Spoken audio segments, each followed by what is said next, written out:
بہت سے آدمی آپ کی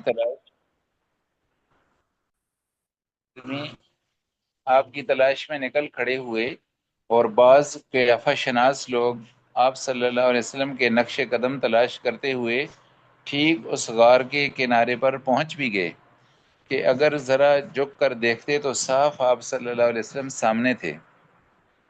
اس وقت صدیق اکبر رضی اللہ تعالی عنہ غمگین ہوئے، اور آپ صلی اللہ علیہ وسلم نے فرمایا کہ گھبراؤ نہیں، اللہ تعالی ہمارے ساتھ ہے۔ خدا کی قدرت کے ان سب کی نظریں اس غار سے پھیر دی گئیں، اور کسی نے جھک کر نہ دیکھا، بلکہ ان کے سب سے بڑے چالاک امیہ بن خلف نے کہا کہ یہاں ان کا ہونا ہی محال ہے، کیونکہ بحکم خداوندی اس غار کے دروازے پر رات رات میں مکڑی نے جالا تن دیا تھا، اور جنگل کے کبوتر نے گھونسلہ بنا دیا تھا۔ فائدہ اس کا، حضرت سہیل فرماتے ہیں کہ حرم کے کبوتروں کی نسل اسی کبوتر سے چلی۔ رسول اللہ صلی اللہ علیہ وآلہ وسلم اور صدیق اکبر اس غار میں 3 رات تک، آگے جی صفحہ، 3 رات تک متواتر چھپے رہے، یہاں تک کہ تلاش کرنے والے مایوس ہو کر بیٹھ گئے۔ ان تینوں دنوں میں برابر صدیق اکبر رضی اللہ تعالیٰ عنہ کے صاحبزادے عبداللہ رضی اللہ تعالیٰ عنہ رات کو خفیہ آپ صلی اللہ علیہ وسلم کے پاس آتے تھے، اور صبح سے پہلے ہی مکہ پہنچ جاتے تھے۔ دن بھر کی خبریں سن کر راتوں راتوں کو آپ صلی اللہ علیہ وسلم کے سامنے بیان کرتے تھے، اور ان کی بہن اسما بنت ابو بکر رضی اللہ تعالی عنہ ہر رات میں کھانا آپ صلی اللہ علیہ وسلم کے پاس پہنچاتی تھیں۔ چونکہ عرب کے لوگ نشانات قدم کو بہت پہچانتے تھے، اس لیے عبداللہ نے اپنے غلام سے کہہ رکھا تھا کہ روزانہ بکریاں چرانے کے لیے اس غار تک لے جایا کرے تاکہ ان کے نشانات قدم مٹ جائیں۔ غار ثور سے مدینہ کی طرف روانگی۔ غار ثور کے قیام کے تیسرے دن ربیع الاول 1 ہجری بروز پیر صدیق اکبر رضی اللہ تعالیٰ عنہ کے آزاد کردہ غلام عامر بن فہیرہ رضی اللہ عنہ دونوں فہیرہ اونٹنیاں لے فہیرہ فہیرہ کیا لفظ ہے؟ فہیرہ ہے صحیح نا؟ جی حضرت، چلیں، دونوں اونٹنیاں لے کر فہیرہ ہے پہنچے جو صحیح کیا لفظ ہے؟ عامر بن فہیرہ خدا سہیرا ہوگا، خدا فہیرہ سہیرا لگتا ہے جی ٹھیک ہے۔ تصویر۔ تو دونوں اونٹنیاں لے کر پہنچے جو اسی سفر کے لیے حضرت ابوبکر صدیق رضی اللہ تعالیٰ عنہ نے مہیا کی تھیں، اور ان کے ساتھ عبداللہ بن عریقت عریقت بھی پہنچے، جن کو راستہ بتلانے کے لیے اجرت دے کر ساتھ لیا تھا۔ آپ صلی اللہ علیہ وآلہ وسلم ایک ناکہ اونٹنی پر سوار ہوئے، اور صدیق اکبر رضی اللہ تعالیٰ عنہ دوسری پر۔ حضرت ابو صدیق اکبر رضی اللہ تعالیٰ عنہ نے اپنے ساتھ عامر بن فہیرہ رضی اللہ عنہ کو بھی خدمت کے لیے بٹھا لیا، اور عبداللہ بن عریقت آگے آگے راستہ دکھانے کے لیے چلے۔ سراقہ بن مالک کا راستہ میں پہنچنا اور اس کے گھوڑے کا زمین میں دسنا۔ آگے بڑھے تو قریش کے قاصدوں میں سے سراقہ بن مالک، جو آپ صلی اللہ علیہ وآلہ وسلم کی تلاش میں پھر رہا تھا، یہاں تک پہنچ گیا۔ جب آپ صلی اللہ علیہ وآلہ وسلم کے قریب آیا تو اس نے آگے صفحہ چینج کر لیں، اس کے گھوڑے نے ٹھوکر کھائی جی ہاں، اور سراقہ گر پڑا، مگر پھر سوار ہو کر آپ صلی اللہ علیہ وآلہ وسلم کے پیچھے چلا، یہاں تک کہ آپ کی تلاوت قرآن کی آواز سنی۔ اس وقت صدیق اکبر رضی اللہ عنہ بار بار مڑ کر اس کو دیکھتے تھے، مگر آپ صلی اللہ علیہ وآلہ وسلم نے اس کی طرف التفات ہی نہ کیا۔ جب زیادہ قریب آ گیا تو اس کے گھوڑے کے چاروں پاؤں زمین کے خشک اور سخت ہونے کے باوجود گھٹنوں تک اندر اتر گئے، اور سوراخا دوبارہ زمین پر گر پڑا۔ اب ہر چند گھوڑے کو نکالتا ہے مگر وہ نہیں نکلتا۔ مجبور ہو کر آپ صلی اللہ علیہ وسلم سے پناہ مانگی تو آپ ٹھہر گئے، اور آپ صلی اللہ علیہ وآلہ وسلم کی برکت سے گھوڑا وہاں سے نکل آیا۔ جب گھوڑے کے پاؤں زمین سے نکلے تو پاؤں کی جگہ سے ایک دھواں اٹھتا ہوا دکھائی دیا۔ اس کو دیکھ کر سراقہ اور بھی زیادہ ششدر رہ گیا اور نہایت عاجزی کے ساتھ آپ صلی اللہ علیہ وآلہ وسلم کے سامنے توشہ اور موجودہ سامان اونٹ وغیرہ پیش کرنے لگا۔ آپ نے اس کو قبول نہ کیا اور فرمایا، جب تم اسلام قبول نہیں کرتے تو ہم بھی تمہارے اونٹ وغیرہ قبول نہیں کرتے، بس اتنا کافی ہے کہ تم ہمارے حال کو کسی پر بیان نہ کرو۔ سراقہ ادھر ہی سے واپس ہوا اور جب تک آپ صلی اللہ علیہ وآلہ وسلم سے متعلق خطرہ ہو سکتا تھا اس وقت تک کسی سے اس واقعہ کا ذکر نہیں کیا۔ سراقہ کی زبان سے آپ صلی اللہ علیہ وآلہ تو ساتھی وسلم پڑھ لیں، کی نبوت کا تو ساتھی پڑھ لیں، تو ساتھی پڑھ لیں، کون پڑھے گا؟ حضرت میں پڑھ لوں؟ جی سر جی۔ آپ پڑھ لیں، چلیں پڑھیں۔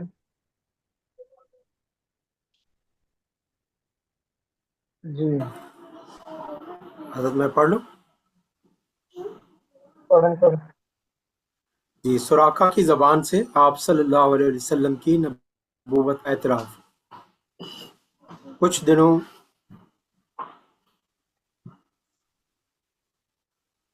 دنوں کے بعد سراقہ نے ابو جہل سے اس واقعے کا ذکر کرنے کے بعد چند اشعار پڑھے جن کا ترجمہ یہ ہے کہ اے ابو حکم، یعنی ابو جہل، لات کی قسم، لات ایک بت کا نام ہے جس کی قریش پوجا کرتے تھے۔ اگر تم اس گھوڑے کے زمین میں دھنس جانے کا مشاہدہ کرتے تو تمہیں اس بات میں شک کی گنجائش نہ رہتی کہ محمد صلی اللہ علیہ وآلہ وسلم خدا کے رسول ہیں۔ میری رائے میں تمہیں لازم ہے کہ ان کی مخالفت سے خود بھی اجتناب کرو اور لوگوں کو بھی منع کرو، کیونکہ مجھے یقین ہے کہ تھوڑے ہی عرصے میں ان کی کامیابی کے نشانات اس طرح چمک جائیں گے کہ تمام انسان اس کی تمنا کریں گے کہ کاش ہم ان سے صلح کر لیتے۔ رسول اللہ صلی اللہ علیہ وسلم کا معجزہ، ام معبد اور ان کے خاوند کا اسلام۔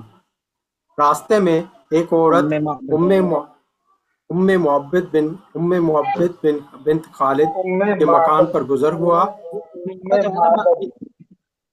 ام معبد بنت خالد ام معبد بن خالد کے مکان پر گزر ہوا اور ان کی بکری جو بالکل دودھ نہ دیتی تھی، آپ صلی اللہ علیہ وسلم نے ان کے تھنوں پر ہاتھ پھیر دیا تو وہ دودھ سے بھر گئے، جس کو آپ صلی اللہ علیہ وسلم نے بھی پیا اور اپنے ساتھیوں کو بھی پلا دیا، اور یہ برکت اسی طرح برابر جاری رہی۔ جب آپ صلی اللہ علیہ وسلم یہاں سے رخصت ہوئے تو ام معبد کا خاوند آیا اور بکری کے دودھ کے متعلق یہ عجیب واقعہ معبد کا خاوند آیا ام معبد کا خاوند آیا اور بکری کے دودھ کے متعلق یہ عجیب واقعہ دیکھ کر حیران رہ گیا۔ سبب پوچھا تو ام معبد نے کہا کہ ایک نہایت شریف اور کریم جوان آج ہمارے ہاں تھوڑی دیر کے لیے مہمان ہوئے تھے، یہ سب ان کے ہاتھ کی برکت ہے۔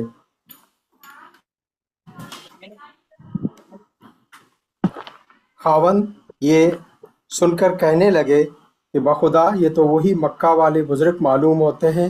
ایک روایت میں ہے کہ ان کے بعد ان دونوں نے بھی ہجرت کی اور مدینہ پہنچ کر مسلمان ہو گئے۔ نزول قباء۔ یہاں سے روانہ ہو کر آپ صلی اللہ علیہ وسلم قباء پہنچے۔ یہ مدینہ کے قریب ایک مقام ہے۔ انصار کو جب سے آپ صلی اللہ علیہ وسلم کے تشریف لے آنے کی خبر پہنچی تھی، روزانہ استقبال کے لیے بستی سے باہر آتے تھے۔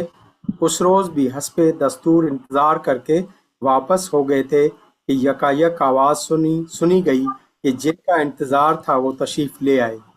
آپ صلی اللہ علیہ وسلم کو تشریف لاتے ہوئے دیکھ کر سب نے جوش مسرت سے استقبال کیا اور آپ صلی اللہ علیہ وسلم کے رفقا نے 14 روز قباء میں قیام فرمایا۔ اس عرصے میں آپ صلی اللہ علیہ وسلم نے قباء میں ایک مسجد کی بنیاد ڈالی اور یہ سب سے پہلی مسجد ہے جو اسلام میں بنائی گئی۔ حضرت علی رضی اللہ تعالیٰ عنہ کی ہجرت اور قباء میں آپ صلی اللہ علیہ وسلم سے مل جانا۔ حضرت صلی اللہ علیہ وآلہ وسلم کی امانت داری چونکہ کفار کو بھی مسلم تھی، اس لیے آپ کے پاس اکثر لوگوں کی امانتیں رہتی تھیں۔ بوقت ہجرت حضرت علی کرم اللہ وجہ کو آپ نے اس لیے پیچھے چھوڑا تھا کہ جو امانتیں لوگوں کی آپ صلی اللہ علیہ وآلہ وسلم کے پاس تھیں وہ ان کے سپرد کر کے آپ صلی اللہ علیہ وسلم کے پاس وہ بھی مدینہ پہنچ جائیں۔ اسلامی تاریخ کی ابتدا۔ اس وقت حضرت صلی اللہ علیہ وسلم کے حکم سے اسلامی تاریخ کی ابتدا حضرت عمر رضی اللہ تعالیٰ عنہ نے کی اور اس کا پہلا مہینہ محرم کو قرار دیا۔ مدینہ طیبہ میں داخل ہونا۔ ماہ ربیع الاول بروز جمعہ۔ اور کچھ ساتھی پڑھ لیں۔ اور کچھ ساتھی پڑھ لیں۔ جی استاد جی، مدینہ طیبہ میں داخل ہونا۔ پڑھ لیں۔ ماہ ربیع الاول بروز جمعہ قباء سے رخصت ہو کر مدینہ طیبہ کی طرف روانگی ہوئی۔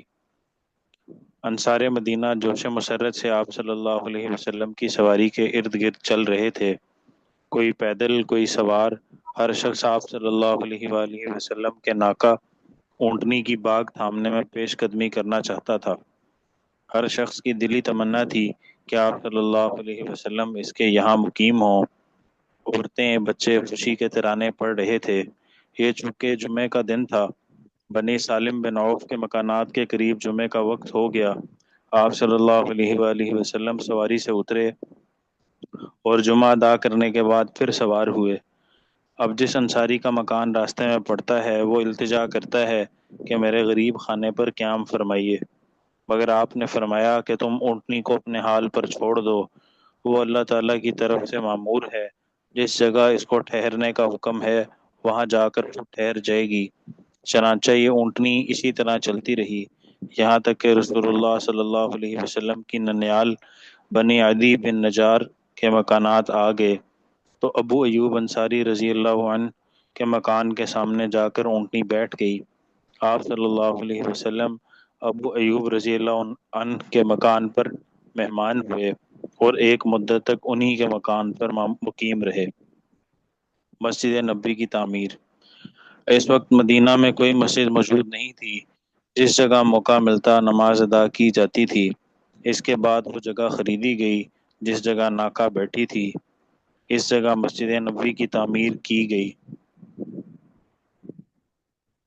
جس کی دیواریں کچی اینٹوں کی ستون کھجور کے درخت کی لکڑی اور چھت کھجور کی شاخوں سے بنائی گئی تھی، اور قبلے کا رخ بیت المقدس کی طرف رکھا گیا جو اس وقت مسلمانوں کا قبلہ تھا۔ مسجد کے ساتھ دو حجرے بھی بنائے گئے، ایک حضرت عائشہ رضی اللہ عنہا کے لیے اور دوسرا حضرت سودا رضی اللہ عنہا کے لیے۔ اس کے بعد نبی کریم صلی اللہ علیہ وسلم نے ایک شخص کو مکہ بھیجا کہ آپ صلی اللہ علیہ وآلہ وسلم کے آل و عترت کو مدینہ طیبہ لے آئے۔ اس وقت حضرت صدیق اکبر رضی اللہ عنہ نے بھی سب اہل و عیال کو مدینہ بلوا لیا۔ چنانچہ ام المؤمنین سودا رضی اللہ عنہا اور دو صاحبزادیاں فاطمہ اور ام کلثوم رضی اللہ عنہما مدینہ آ گئیں۔ تیسری صاحبزادی زینب رضی اللہ عنہا کو ان کے خاوند ابو العاص نے، جو اس وقت تک مسلمان نہ ہوئے تھے، نہ آنے دیا، اور ادھر صدیق اکبر رضی اللہ عنہ کے صاحبزادے حضرت عبداللہ اپنی مادر اور دونوں بہنوں عائشہ اور اسماء رضی اللہ عنہما کو ساتھ لے کر مدینہ پہنچے۔ اور اب مکہ میں صرف چند مسلمان رہ گئے جن کو سفر کی طاقت نہ تھی، بلکہ بعض ایسے لوگ بھی وہاں سے چل نکلے کہ راستے ہی میں ان کی وفات ہو گئی۔ بس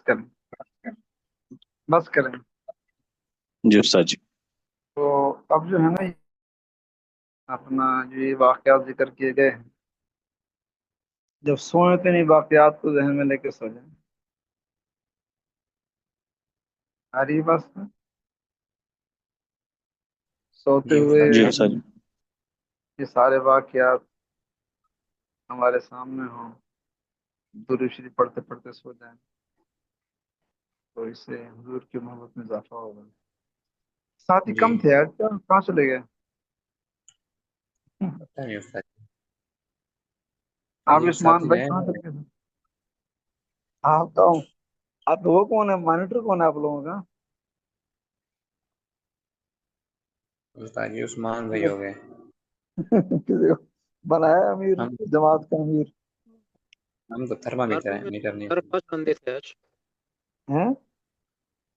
عربی بھی 5 بندے تھے عربی کلاس میں 4-5 بندے ہی تھے. اچھا جی جی. تو ساتھ میں خیر خبر لوگ کہاں چلے جا رہے ہیں؟ پرسنل نمبر پہ جی رابطہ محل کریں. ایگزام کی تیاری